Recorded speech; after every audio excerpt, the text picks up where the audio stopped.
তোমাদের সঙ্গে শেয়ার করব চিকেন মোমো রেসিপি। তো এখানে দেখো আমি কিছুটা পরিমাণ ময়দা নিয়েছি, সেটাকে ভালো করে ম্যারিনেট করে কিছুক্ষণ ঢেকে রেখে দেবো। তারপর এখানটা আমি চিকেনটাকে ম্যারিনেট করে নেওয়ার জন্য লবণ, হলুদ, একটু কাঁচা তেল, পেঁয়াজ কুচি, রসুন কুচি, আদা কুচি আর একটু লঙ্কা কুচিয়ে দিয়ে দেবো। সঙ্গে দেবো একটু সঙ্গে পাতিলেবু দেবো।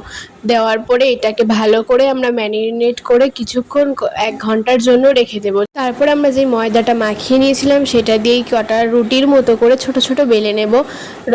এটা কিন্তু আটা দিয়েই বা ময়দা দিয়েই বেলতে হবে। তারপর সেটাকে ভিতরে চিকেনটাকে দিয়ে ভালো করে পুর ভরে তোমাদের নিজেদের মনের ইচ্ছা মতো শেপ দিয়ে, কারণ এটা বাড়িতে বানানো মোমো, দোকানের মতো শেপ দিতে পারো, ইচ্ছা মতো শেপ দিয়ে আমরা এখানে অনেকগুলোই মোমো বানিয়ে নিয়েছি। তোমরা ঠিক এইভাবেই বানিয়ে নেবে। আর দেখো, স্টিম দেওয়ার জন্য কিন্তু আমি এখানে একটা ছিদ্রযুক্ত মানে পাত্র ব্যবহার করেছি। সেখানটায় আমি মোমোগুলো দিয়ে একটা হাঁড়িতে জল দিয়ে তার ওপরে দিয়ে ঢাকা দিয়ে রেখে দেবো 15 মিনিটের জন্য।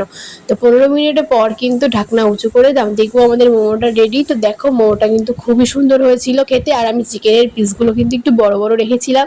আর এখানে একটু মিয়োনিজ আর একটু সস দিয়ে ভরিয়ে খেয়ে নিচ্ছি। চিকেন মোমো রেসিপি তোমাদের কেমন লাগলো অবশ্যই কমেন্টে জানিও। তো আজকের ভিডিওটা এখানেই শেষ করলাম, বাই।